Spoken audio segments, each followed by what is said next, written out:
Here we go. Hello, everyone. Welcome to my show, Out of Nowhere. Well, my guest today, Steve Coles. Steve, it's something like 6 years, 2018, since you were last on the show. There's lots been happening in your life since then, books, everything, and getting out there like you do nearly every week is a fascinating subject. Um, can you tell the listeners about yourself and how it all started for you and the Sasquatch? Well, sure. So I am have been a lifelong investigator, professional investigator. I started professionally investigating real world back in 1988.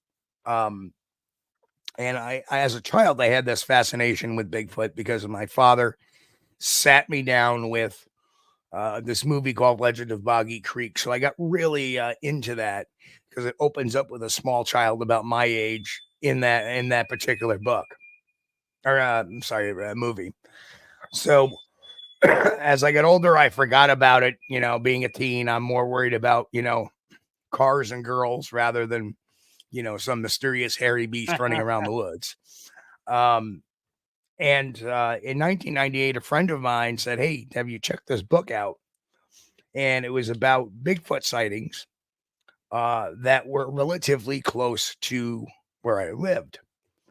Now, at that time, I'd been an investigator for about 12 years, and I was like, going, I wonder if this stuff is really true, or is this just kind of made up? Well, I started investigating. I started investigating some of the people that were in the book. I started talking to them. And before you know it, here I am, fast forward 25 years later after jumping into the Bigfoot world. Um, I'm a firm believer. I've had two sightings of my own.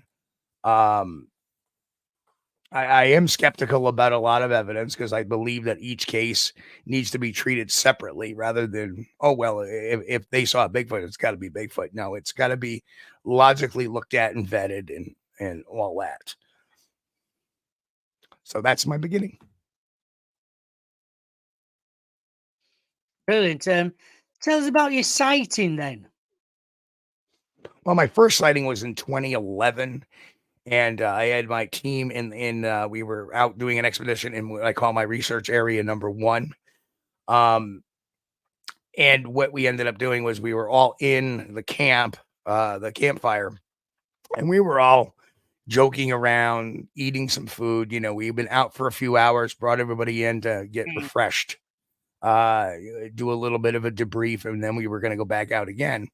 Well, at some point, I decided, hey, you know what? I need batteries for my headlamp because I wear a torch, a headlamp on my hat. And I decided to go out to my vehicle to retrieve some batteries. And I decided to light up a cigarette. And I picked up my small torch and I shined it downhill, which was to the north, and I didn't see anything. And as I spun around to the north, there standing next to a utility pole off the dirt road was this 8 foot, 7.5, 8 foot tall creature. Basically, it was watching our campsite while we were there. And, I had walked out by myself kind of quietly. And I think it saw me and it didn't move because I didn't, it did not hear it. I did not react to it yet. So I guess it was wondering, does it see me? Should I not move? So that way it doesn't, I don't attract attention or anything like that. But it lasted for about 40 seconds. And as I'm looking at it in the flashlight, which was about 100, 150, 120 feet away. I've never really measured it because I never have a tape, a stringer that long. But as I shook the flashlight, it turned and it walked back into the forest. So that was my first sighting. My second sighting happened in the same area almost a year later. That's where I was getting out of my tent at 1:30 in the morning. We had been there all night. It had been raining, and I decided to climb into my tent after everybody going, and I got out of my tent at 1:30 in the morning to use a tree. And as I get out, there's a 5.5 foot juvenile just booking it off. Oh, And it was reddish brown, long haired. I got a better look at it than I did the 8-foot one, because it may have been maybe about 40 to 50 feet away when it took off. And what it was creeping up on our camp to see what was going on. I'll tell you what, a lot of people ask, why do you think they throw stones at people or cabins or tents? Well, I think they do it for a number of reasons. Uh, Depending on the type of throw, if something goes whizzing by your head really fast, it's probably for intimidation. If you get kind of a lob where it's like hitting a tent or it's hitting something and you're in a tent, it's probably seeing if somebody's there, trying to get a reaction. Okay, somebody's there, I'm going to move along. So if you don't react, it may move even closer.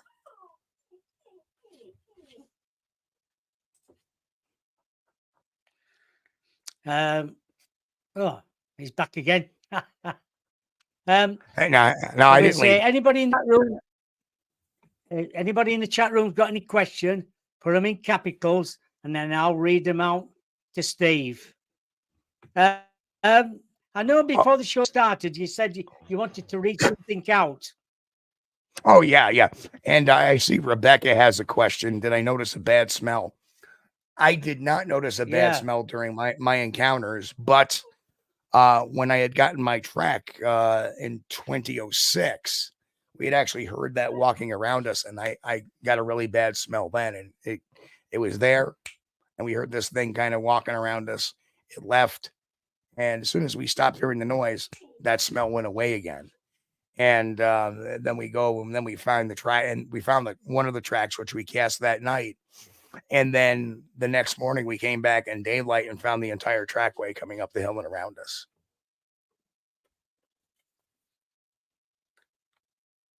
Right. Thank you for that. Thank you, Rebecca, for that question. Hang on one second. Yeah, you're going to read Bob, something out. I got to let my office assistant in because he's banging on the door. And my office assistant is a 4-legged shaggy guy. So, okay, no problem. Get your chair.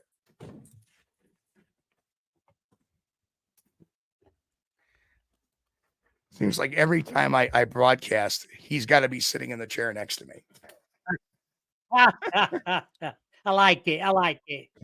So I just for fun, I have written up this statement. I was in the UK back in 2011, February 2011, when we shot The Truth Behind the Loch Ness Monster on Nat Geo.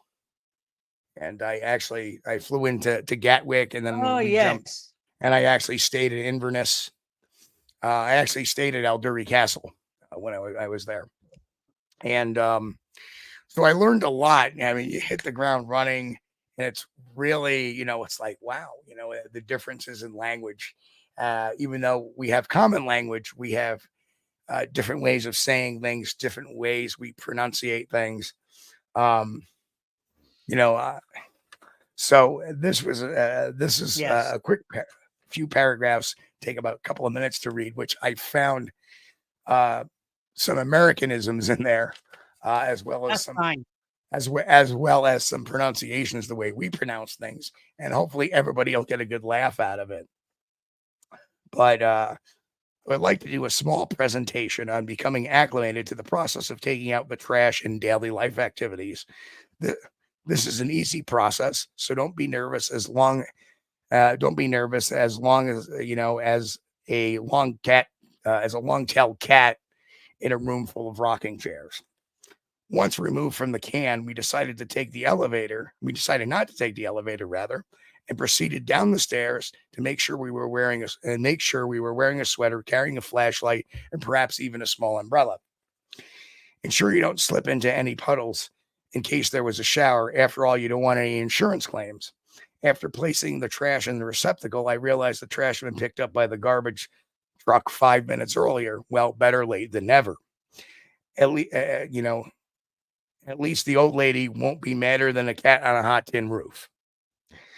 I then decided to schedule a trip to the liquor store, but not before getting gas for my truck. I placed a flashlight in the trunk of my car and proceeded to the liquor store to buy some booze, filling a shopping cart up with more bottles than you can shake a stick at. I paid with the few bucks I had and then went back to my apartment and enjoyed some chips and dip, drank the booze, and decided the next morning to have eggs over easy with sausage. And there is so many Americanisms in there, I found out. Yes, he is. Yeah, he is. I mean, I never knew that. That certainly. Yeah, I never knew. What's the best? Sure. Liquor, booze. Yeah, I was going to say Yeah. liquor store. What did you think about? You're saying about. I'm sorry. Yeah, go on. There is a little About the liquor delay. store. Yeah, I'm sorry. I was going to say I didn't realize that that in the UK there's a different term for liquor store.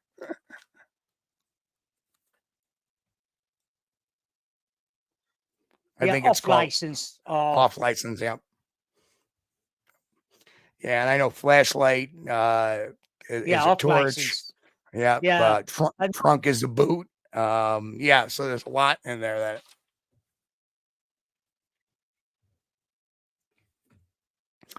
We do have a little bit of a delay going on, so. Right. I'll get that sorted anyway. What do you think is the best filming you've experienced then?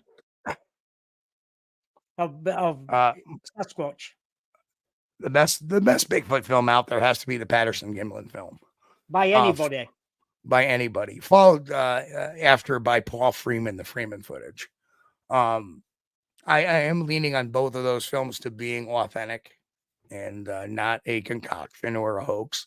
Of course, there's always room to be wrong, but in those cases, I have I do believe that they are authentic. I've looked at the stories behind them, and that's the huge thing about any kind of photos or videos. You can always tell the hoaxes and the phonies because they don't have a story behind the video.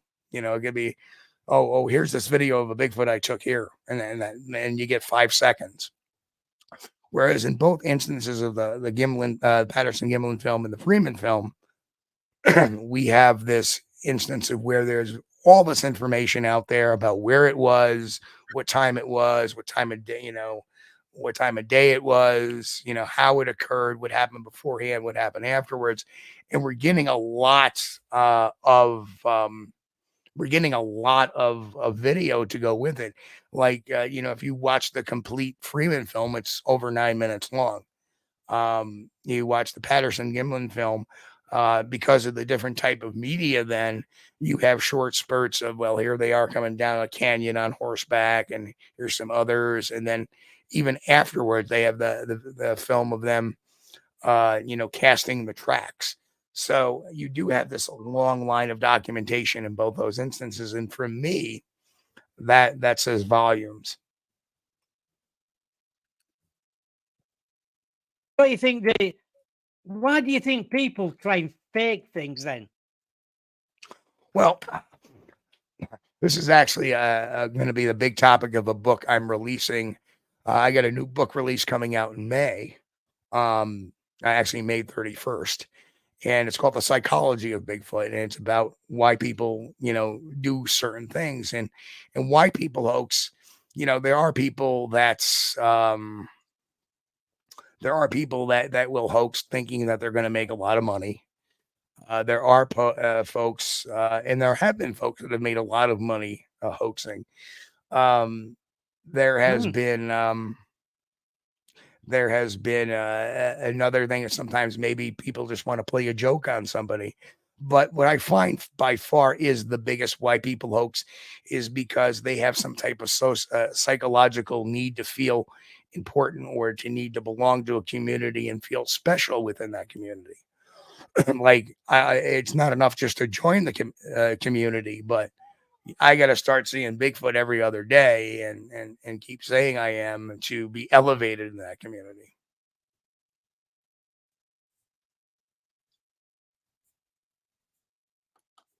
I believe Steph's they're got a real. question for Yep. you. Yep. Do you think Bigfoot are dimensional creatures? I believe they're flesh and blood. And Yeah, the it's a reason why is, they leave tracks. They have an odor. They act like other primates on this planet. All of their reactions are very consistent with uh, the other known primates, their behaviors. That was my second book I wrote, What Would Sasquatch Do? We talk about behavior of Sasquatch versus behavior of primates. And often we see that behavior is like this. Um, there are a few exceptions, but there are a few exceptions in us to other primates, and orangutans to other primates, and chimpanzees to other primates. We all have our little quirks, our specialties, but as a generality, we live kind of very similarly. We act very similarly in different social situations and areas. So I believe they're very well flesh and blood. If they were interdimensional, or let's just say they're alien or they come off of UFOs, why don't we ever see them using any type of technology, wearing clothes? Because the outdoors is a pretty harsh environment. In actuality, the forests of America, we have ticks, fleas, chiggers, mosquitoes. The biggest killer of man was the mosquito, because of the transmission of malaria before we could treat that. So yeah, I believe they're 100% flesh and blood.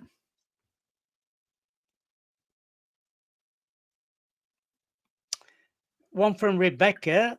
Steve, have you heard any reports of sightings of families of Sasquatch? I have actually. One was locally, and when I say locally, within 100-mile range of where I live. But there was a sighting near Bird Mountain, Vermont, at a ski lodge, at a ski resort during the summertime when the owners were up there. And there was multiple witnesses to this too. I think him and the gentleman and his wife, and I think one of his children were there. I'm not sure, but they had seen a family of four Sasquatch cutting across the where the slopes were. Of course, it was all green at the time, so because it was summertime.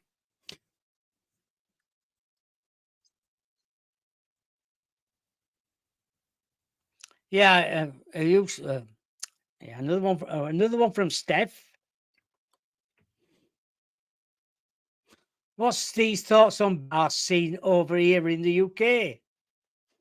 Well, I had gotten there. If I didn't have a doctor's appointment today, I probably would have researched a little bit. I'm not quite sure of how the continental drift work with the UK specifically. I am very aware of how it worked with North America and Asia. I'm just not so sure about the UK.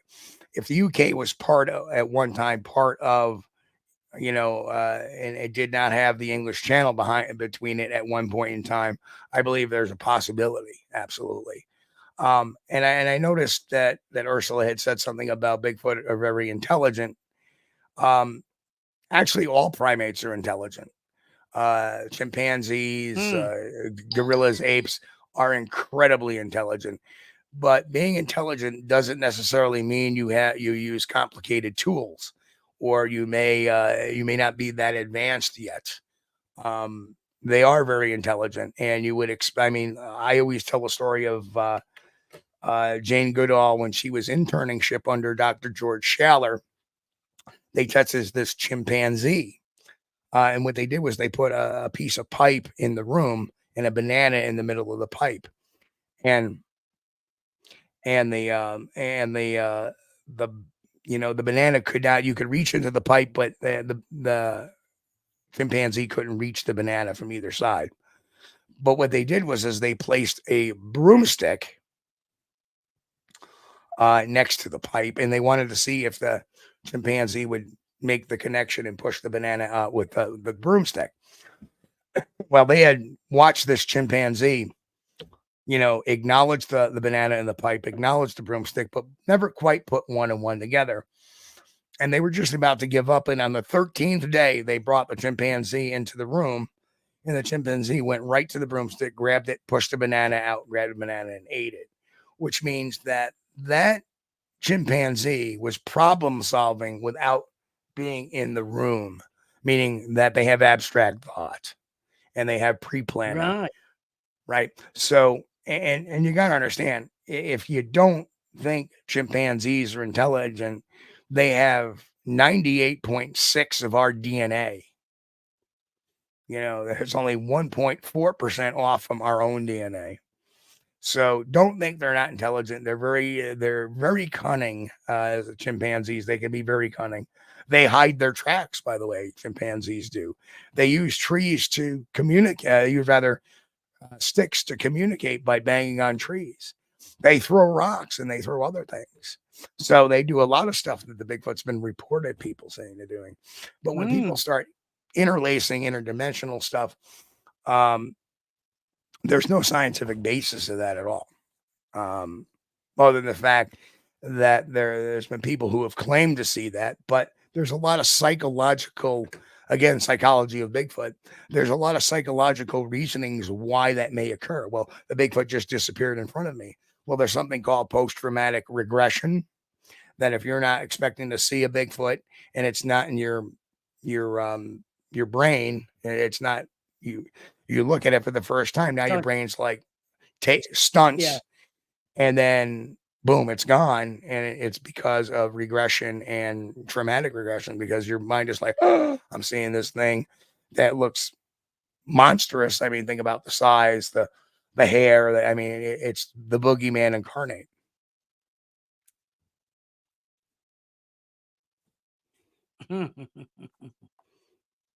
Exactly, yeah. Steve, do you believe in dogmen or wolves?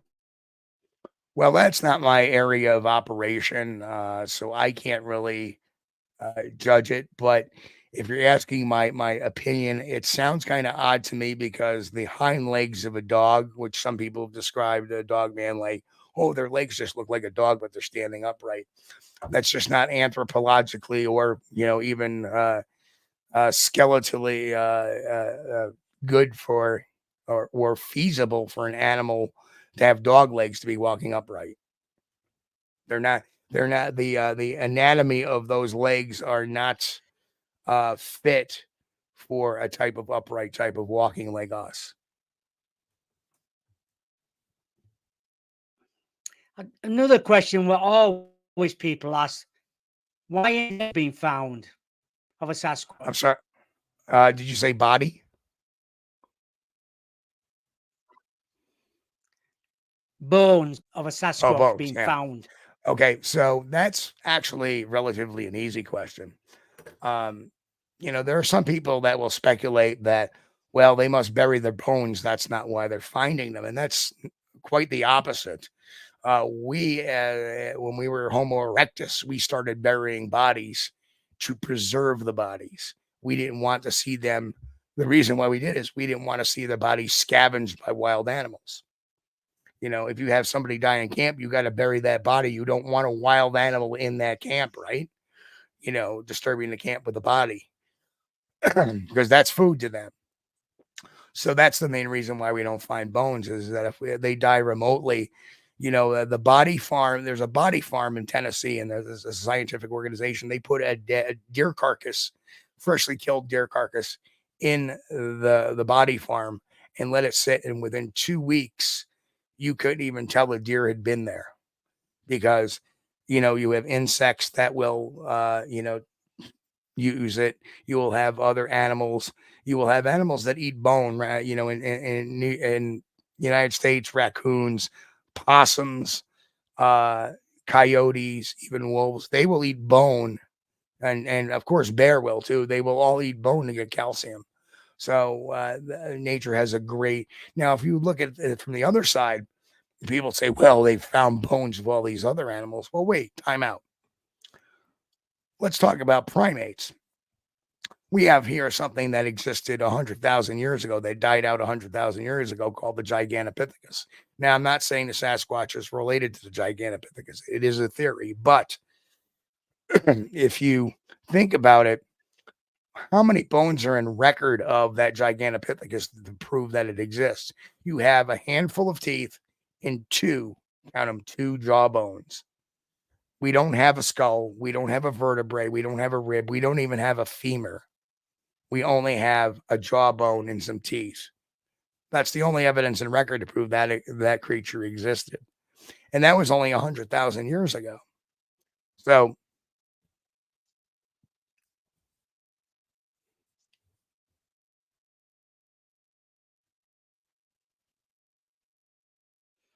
Yeah.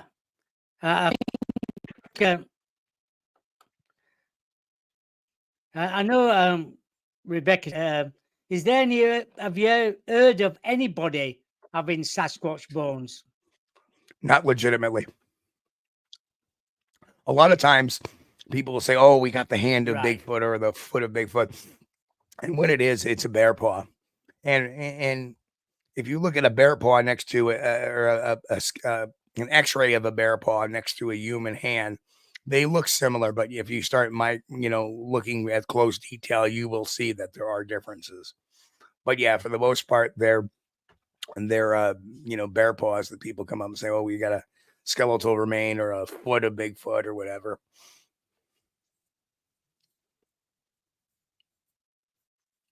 What's infrasound? Well, infrasound is a noise that is emitted that is under 2 hertz, and it is humans are unable to hear that noise unless you are very, very, very young. There have been reports of but we tend to lose that hearing bit when we turn about 5 or 6 years old. But infrasound is ultra, ultra low frequency. Elephants use it, lions, tigers use it. And the blue whale uses it actually to communicate hundreds of miles underwater between blue whale to blue whale. And some of the side effects of infrasound can be illusionary. They can be auditory. In other words, it can make your eardrums vibrate. It can make your eyeballs vibrate. It can give you a feeling of unease. It can make the hair stand up on the back of your neck. It can give you nausea. And it can make you feel scared. It can even interdict, your own presentation of thoughts in your mind. From what I understand, tigers and lions do use infrasound sometimes to paralyze their prey for a second or two. And the interesting thing is the largest of mammals, such as, the biggest felines are the lions and tigers. The biggest, whale is the blue whale.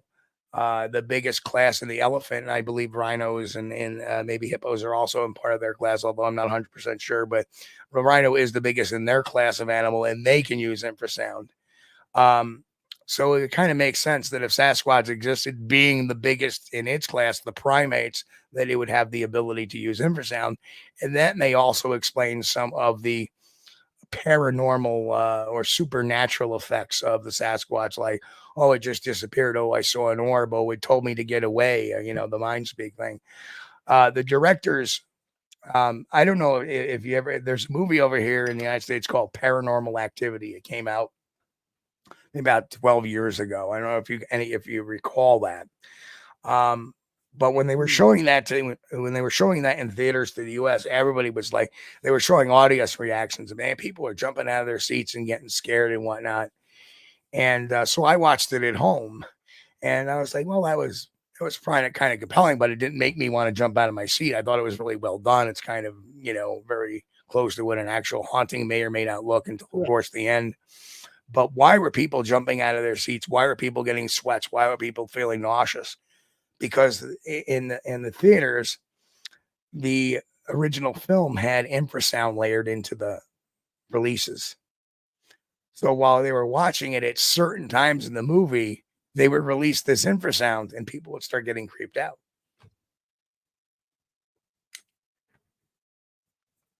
Clever. Very clever. I know you're also saying, do you think Bigfoot and Yeti are related? They're third cousins twice removed. No, I don't know. Like I said, I haven't studied the Yeti.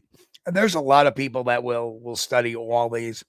I've always focused on the North American Sasquatch and perhaps the South American Mapinguari, uh, because the Mapinguari is the South American version of Bigfoot.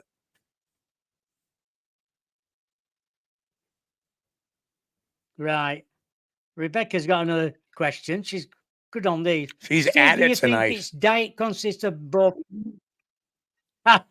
both meat and plant-based foods? I think a Sasquatch or a Bigfoot will eat anything it can get its mitts on.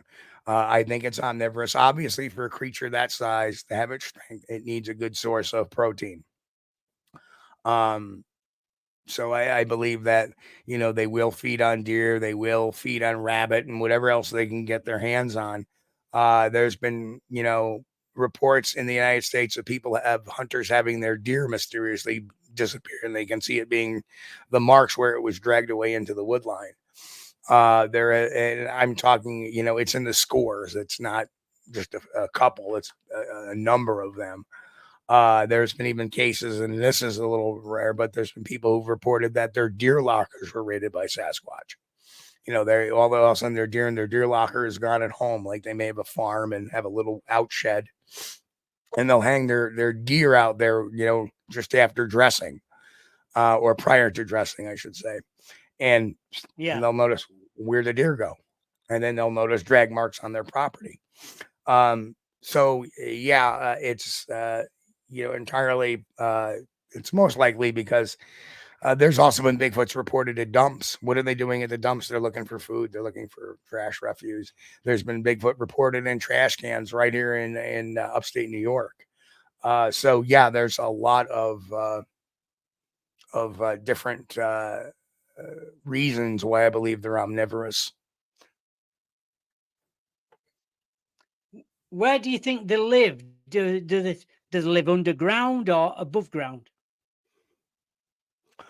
I believe they live above ground. If they lived underground, you'd see a little more different adaptations. Perhaps you'd see more a little bit of if they were naturally staying underground, you would see albinoism, them losing their eyes. I mean, over evolutionary time. You think about it, there's spiders that live underground. They have no eyes. That was an evolutionary change because they don't need them underground. So I'm really not thinking they're underground very much because they're seen in the daytime too. They're not wearing sunglasses in the daytime.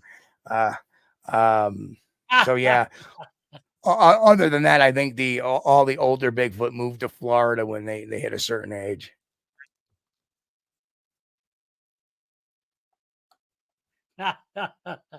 And that may be Steph just got. that Does may be Steve an think? American joke too.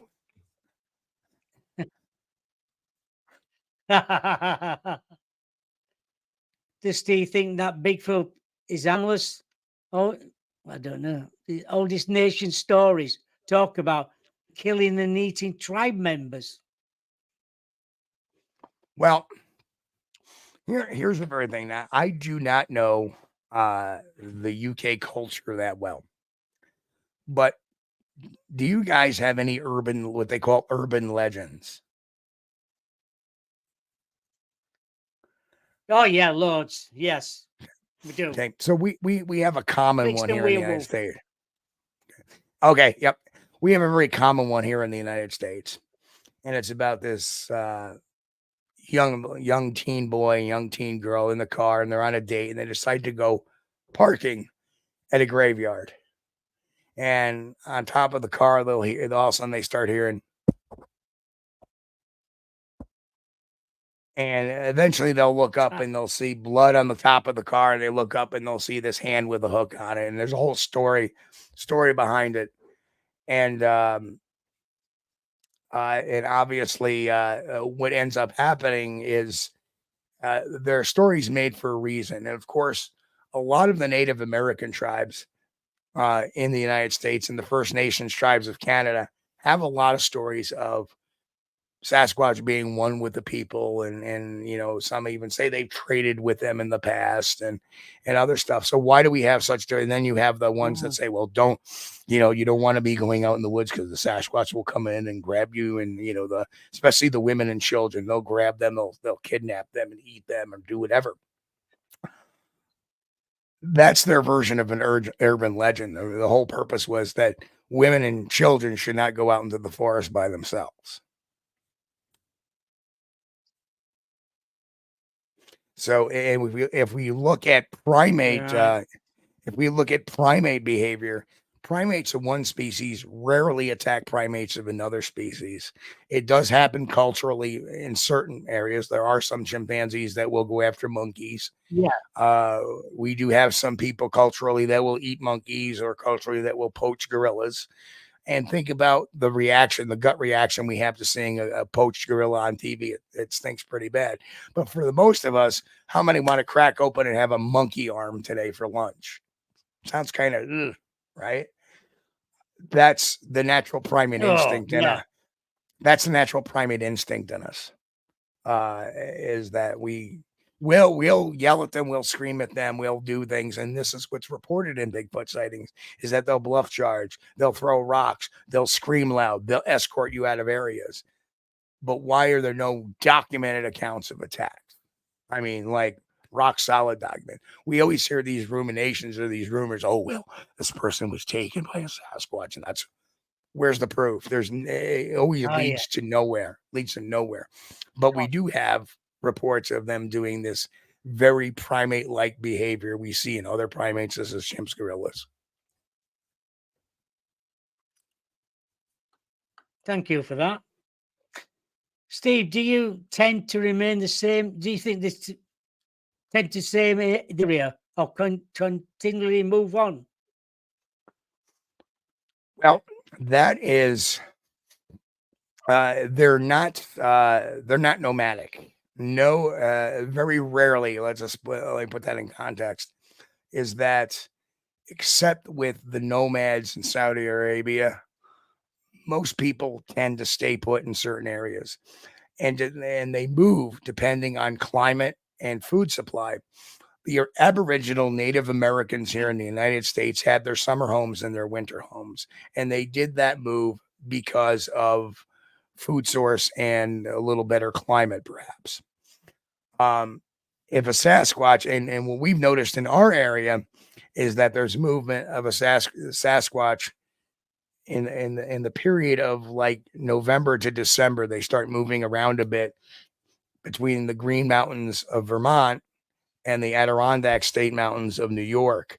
And the reason why they go back to Vermont into the winter time is because in Vermont they have a lot. Well, in New York on that side we have a lot of oak, maple, birch trees that drop their leaves.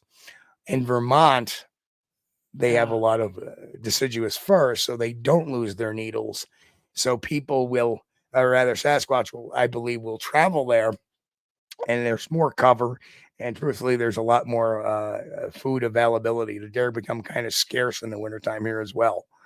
Um, so I think it depends on climate, food, and stuff like that. But I don't think they're perpetually nomadic. However, primates, especially males, will wander from their groups daily. So, yeah, I agree with that. Why do you think some people just want to have a shot at shoot. Bigfoot? Well, very simple. Yeah. There is a mentality that the only way to prove a Sasquatch is going to be putting a body on a table. So, do I think that's the only way? Well, I have some ideas that I think, maybe if we use a combination of technologies with DNA and stuff like that, we should be okay. But um, I would never shoot a Bigfoot unless I was attacked by one.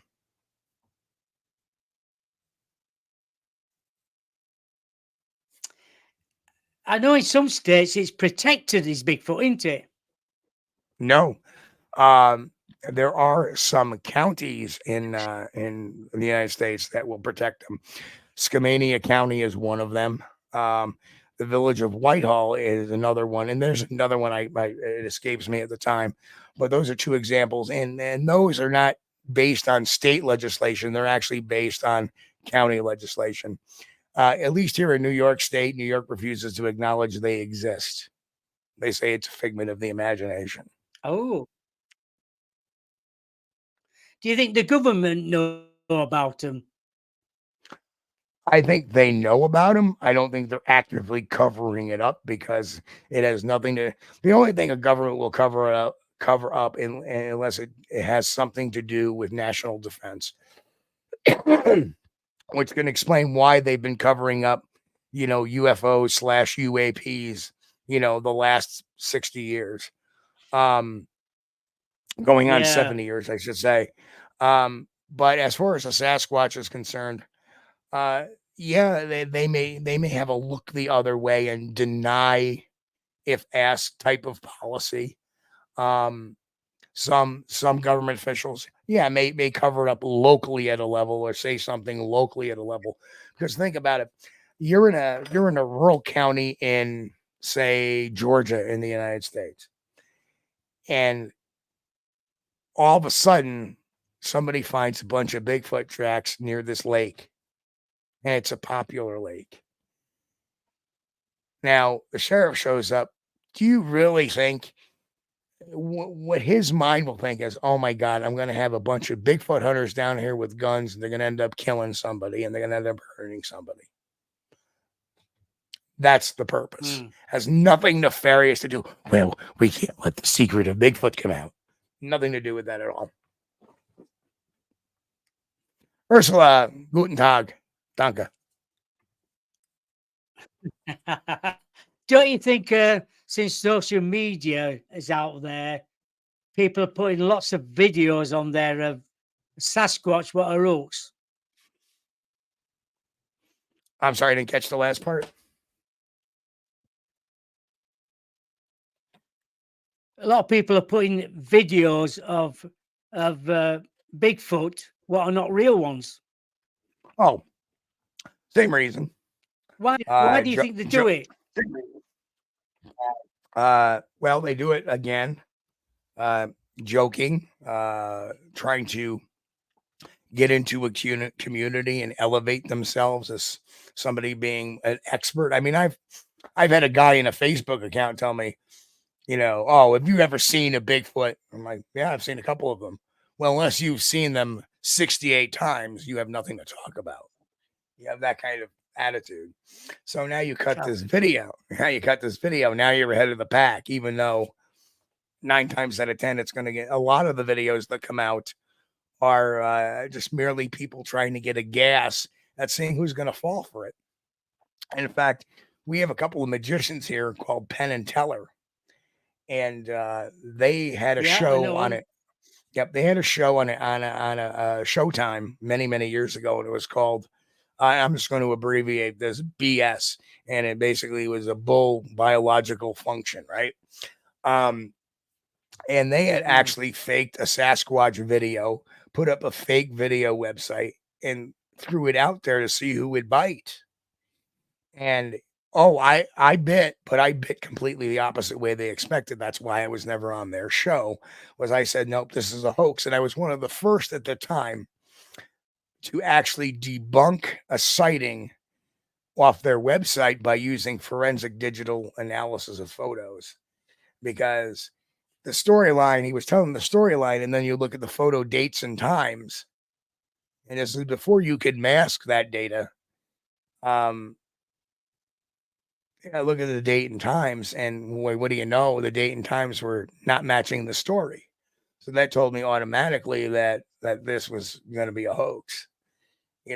Why would the first picture you took, he supposedly got mud and hair on his boots, hair samples on the boots too, and but and he shows a picture of the boots, and then he says, and then my dog really got, really weirded out by it too, and this is a picture of my dog.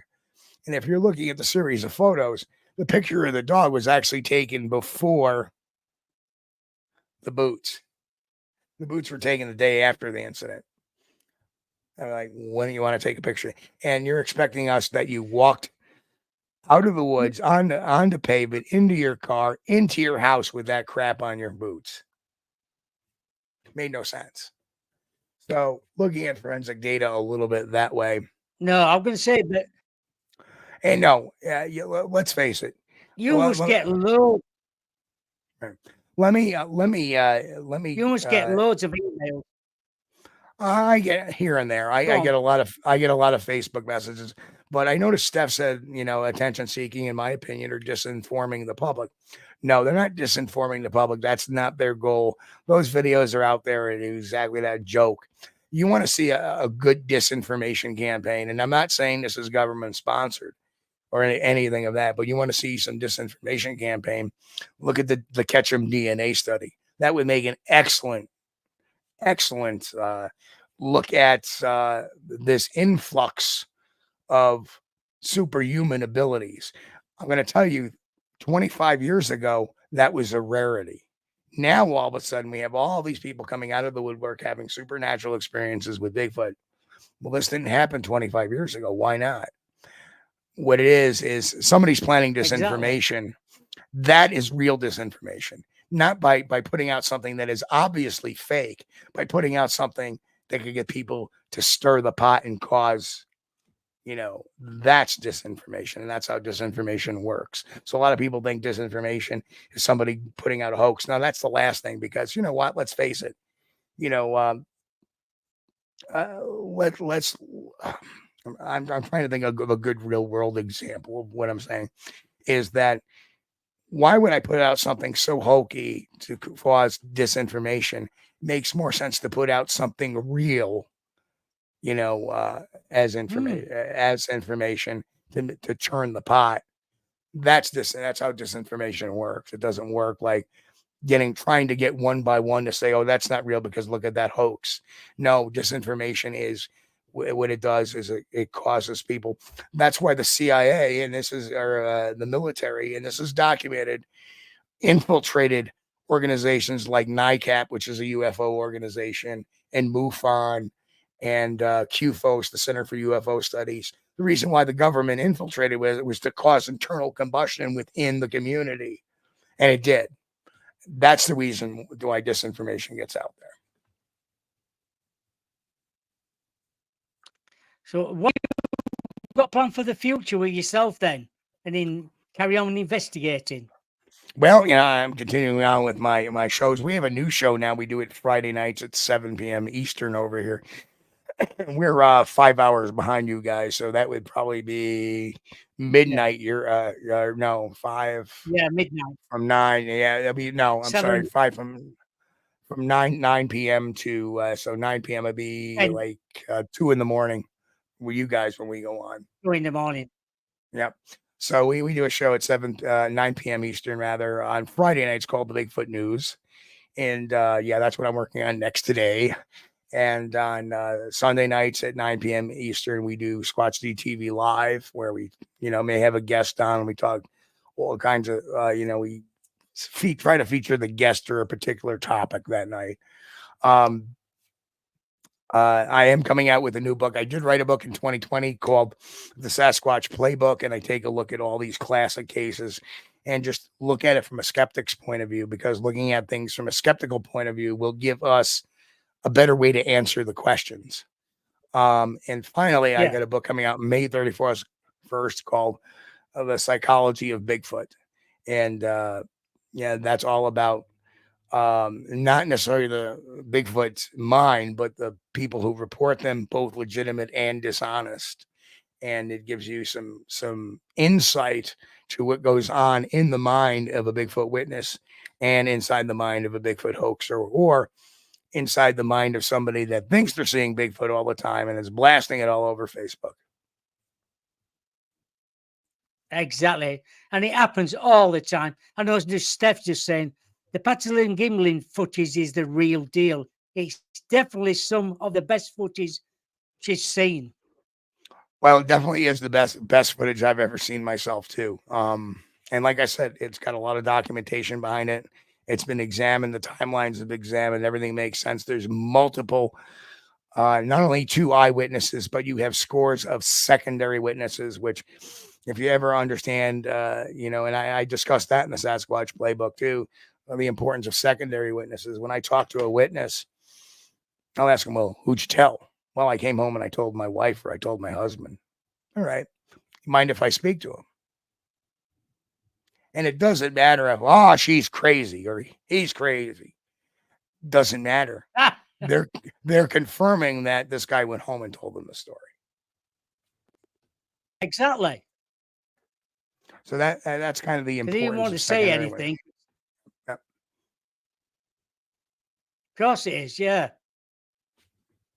What do you think about the Ron Moorhead then? Well, I think quantum physics has no bearing in the Sasquatch phenomenon, but his audio is very interesting. The only concerning thing I have is you have a lot of people that say, "Oh, well, I heard the same thing," and audible pareidolia can happen as well. And pareidolia is that where the mind just conforms to seeing something that it's familiar with. Right. And the best way to test that theory is for your ghost hunters out there is if you're listening to if you're listening to what you believe is an EVP, have somebody else listen to it. And if one can't hear it and you're hearing it, you're likely suffering from pareidolia. There's something in there that's just your brain is interpreting as something. That's why you always double check with other people. You hear it, but they shouldn't, the way it should be done is I just heard it say, "Oh my goodness." No, that's not the way you do this. Like, what did it say? That's how to test for that logically, because if you tell that person what it's saying, that may bias their own mind into what it is. But what do I think of Ron Moorhead stuff? It's very interesting, but I haven't heard it recorded.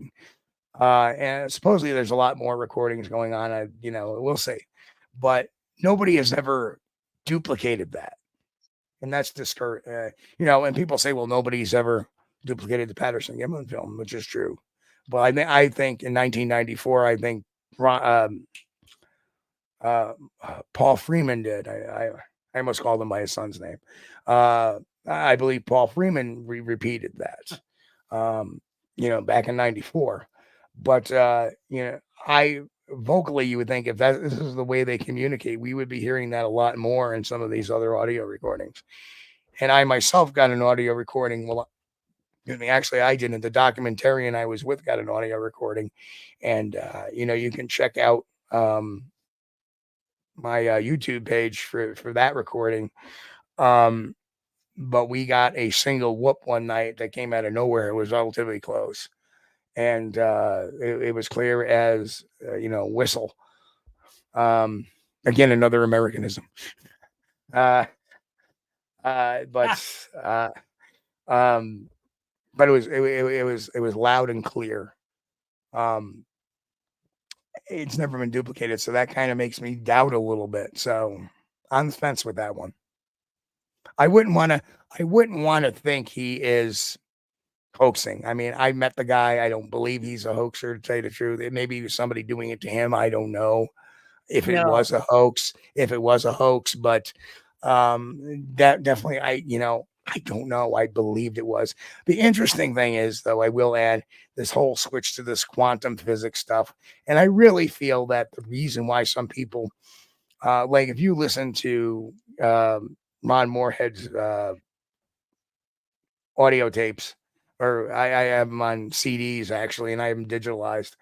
If you listen to the Sierra Sounds audio tapes, Ron Moorhead tapes the second ones, and he says at least 3 or 4 times on it, these are real flesh and blood creatures, right?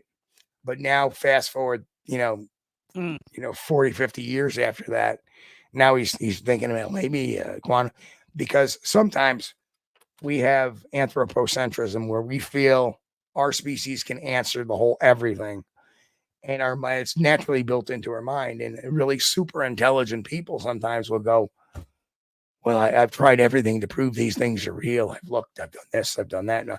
it's got to be something that we haven't covered before. And they start going off the track, as we've seen people like Eric Beckford do, and Dr. Matt Johnson do, and MK Davis do with this whole massacre baloney, and saying Patty's got a ponytail in her, in her hair, or a braid in her hair, and that the herniatic bulge was actually a bullet hitting her, which is all, no. But that's what happens when really smart people get, I think, overstimulated by thinking about the problem too much. Because I, as an investigator, I, as a professional investigator, can tell you that, there's a time when you start investigating real world crimes and you say, wait a minute, and if you have the proper break set up, going, wait a minute, you're going down you're going down the rabbit hole here. Maybe it's time just to give it a breather, get some lunch, do something else, and get out of that rabbit hole and come back to reality. These people don't have that switch. So that's what happens to them. They go right down the rabbit hole. Have you ever seen Steph? Rebecca's just saying, have you ever seen a UFO yourself then? I have. In fact, it was on a Sasquatch mission to Bird Mountain, where that family had been seen, and I was with an old friend of mine, Frank. And Frank is, at the time, he was in his late 60s, and I'm sitting there setting equipment up, and he just kind of, he looks, he goes, "Steve, what the hell is that?" I look up, and here in the mist, it's daylight, middle of daylight. Here's this bright light. And it's sitting there, and it's just moving, maybe hovering, moving. Now, mind you, this is, I want to say 2011, 2010, before all the drone stuff started happening. So it wasn't a drone. Yeah. And we watched it. And another reason why it wasn't a drone is we watched it for 40 minutes. And then eventually it just kind of flew off. And then about maybe 45 minutes later, it came back from another direction. And then it just blinked out. That was it. And it was just this bright, it was like a star in the middle of the daytime. That's unbelievable, that, isn't it? Exactly. Nothing to just do with about Bigfoot. Nearly run out. Yeah. Let me just You're not add, expecting nothing to to do with see Bigfoot. something. It happens. Right. And we didn't see a Bigfoot, but we saw a UFO.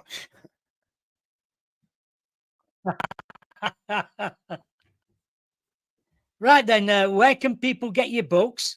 Where can people get in touch with you if they've got any sightings? Well, they can go to squatchdetective.com.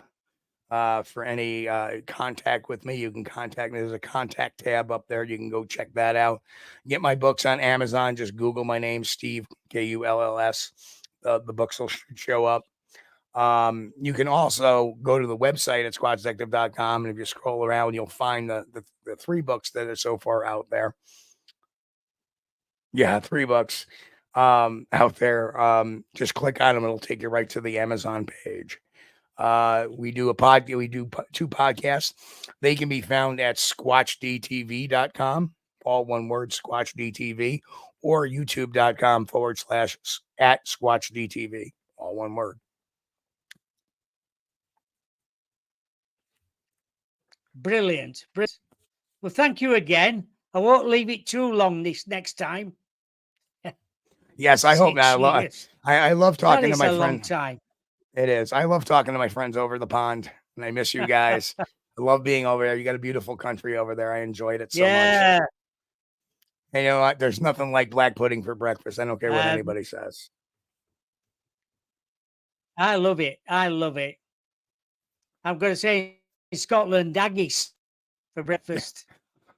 You know what? I like black pudding better than I did haggis. Thank you so much for coming on the show. Same here. I love black pudding. Right, my guest next Wednesday, the 17th, is Paul Askoff.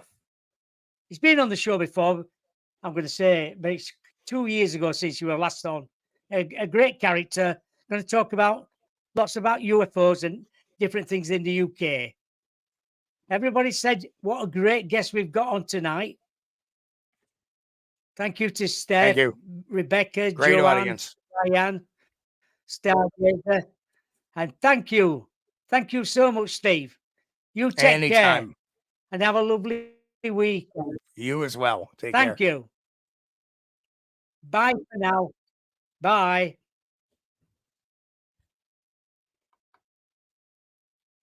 Let's finish.